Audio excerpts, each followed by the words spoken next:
শুরু করছি রবীন্দ্রনাথ ঠাকুরের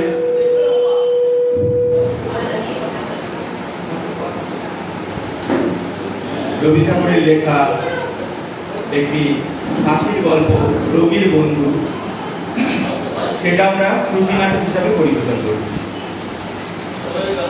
দাদা দাদা বলছি ট্রেনটা কি মধুপুর যাবে? গার্ডকে জিজ্ঞেস করে তো উঠলাম, বললো মধুপুর যাবে। তবে ট্রেনের তো একটা ইচ্ছে অনিচ্ছে আছে, সে মধুপুর না গিয়ে কানপুর বা গোবিন্দপুরে চলে যেতে পারে। বেশ বললেন তো। দাঁড়া ব্যাগটা এই ওপর রেখে একটু বসি। আপনি তো বেশ রসিক লোক মশাই। ট্রেন মধুপুর অব্দি যেতে দিন, তারপর রসিক না বেরসিক বুঝতে পারবেন। তা মধুপুর কেন যাচ্ছে? কোনো কাজে? আর কাজের থেকে মুক্তি পেতেই যাচ্ছি। ডাক্তার একটু হাওয়া বদল করতে বলেছে। রোগব্যাধি হলে একটু কষ্ট, বুঝলেন? আপনাকে দেখেই আমার মনে হয়েছে আপনি মারাত্মক করে রোগে ভুগছেন। আরে না না, সেরকম কিছু না। সকালে যা হয় পেটের ব্যাপার। আপনাকে দেখে আমার আবার ভাইয়ের মৃত্যুশোক মনে পড়ে যাচ্ছে। মরবার আগে তারও ঠিক আপনার মতো চেহারা হয়ে গেছিল। যথার্থ কথা, আপনার মতো তারও চোখ বসে গেছিল, গালের মাংস ঝুলে পড়েছিল, হাত পা সরু হয়ে গেছিল, ঠোঁট সাদা, মুখের চামড়া হলদেটে। এসব বলছেন মশাই? আমার কি তুমি বিরক্ত হয়েছে? কিন্তু এই কথা তো আমার কেউ বলেনি। কেনই বা বলবে? এই সংসারে প্রকৃত বন্ধু কে বা আছে? ডাক্তার তো আমার বারবার বলেছে আমার কোনো ভাবনার কারণ। ডাক্তারের কথা আপনি এক কিলো বিশ্বাস করেন? ডাক্তারকে বিশ্বাস করেই কি আমরা আকুল পাথারে পড়িনি? যখন আসন্ন বিপদ, সেই সময় তারা বেশি করে আশ্বাস দেয়। অবশেষে যখন রোগীর হাতে পায়ে খিল ধরে আসে, তার চোখ উল্টে যায়, তার গা হাত পা সব ঠান্ডা হয়ে আসে, তার আর বলবেন না, আমার গা হাত পা সব ঠান্ডা হয়ে যাচ্ছে, মাথা ঘুরছে। আপনার বর্ণনা মনে সত্যই খেটে যাবে।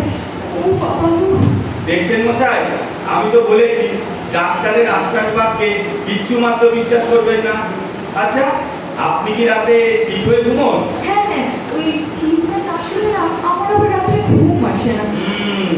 আমার ভাইয়েরও ঠিক এই দশা হয়েছিল। সে একেবারেই পাশ ফিরতে পারত না। কিন্তু আমি তো ইচ্ছে করলেই পাশ ফিরতে পারি। এখন পারছেন, ক্রমে আর পারবেন না। এসব কি বলছেন, সত্যি নাকি? ক্রমেই আপনার পাঁজরের বাঁদিকে একটা ব্যথা শুরু হবে, তারপর পায়ের আঙুলগুলো একেবারে আড়ষ্ট হয়ে যাবে, গাঁট ফুলে উঠবে, ক্রমে। ভালো, আর বলবেন না, আমার শরীর খুব খারাপ করছে। আপনার এখন থেকে খুব সাবধান হয়ে যাওয়া উচিত। উচিত তো বুঝলাম, কিন্তু কি করবো সেটা তো বলুন। আপনি অ্যালোপ্যাথি চিকিৎসা করাচ্ছেন? হ্যাঁ, অ্যালোপ্যাথি। কি সর্বনাশ! অ্যালোপ্যাথি ওষুধ খাওয়া আর বিষ খাওয়া তো একই ব্যাপার। রোগের চেয়ে ওষুধ ভয়ানক, জমের চেয়ে ডাক্তারকেই বেশি ভয়। তো আমি কি করবো? হোমিওপ্যাথিটা খাবো। হোমিওপ্যাথি? ওটা ওষুধ নাকি মিষ্টির দানা আর জলের ব্যবস্থা? তো আমি কি আয়ুর্বেদের কোনো বদলি দেখাবো? একটা কাজ করুন, তার যে খানিকটা আপনি জলে মিশিয়ে খান না কেন? রাম, আমি এসব খেতে পারবো না। কি করবো? না, কিচ্ছু করার নেই, এ নিয়ে আমি একদম নিশ্চিত। দেখুন, আমি রোগা পাতলা মানুষ, আমাকে তোকে ভয় দেখানো উচিত নয়। ভয় কিসের মশাই? এই সংসার তো কেবল দুঃখ, কষ্ট, বিপদ, চারিদিকে অন্ধকার বিষাদের দিকে আচ্ছন্ন। আলু গাছ ছাড়া আর কিছুই শোনা যায় না। এখানে আমরা বিষধর সাপের গর্তে বাস করছি, এখান থেকে বিদায় হয় ভালো।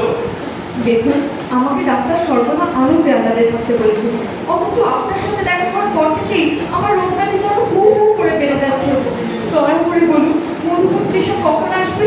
আমি নেমে যাবো। আপনার সাথে কিছুক্ষণ থাকলে আমি যে মারা পড়বো।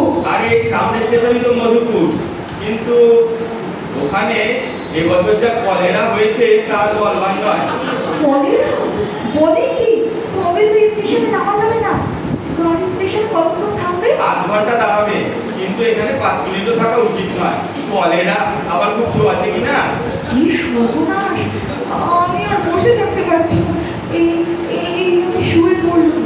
ও বাবা গো, ঠাকুর রক্ষে করো। ভয় করা খুব খারাপ, ভয় করলে কলেরা আবার তাদের আগে ধরে। আপনি আমাকে ছাড়লে ভয়ও আমাকে ছাড়ে।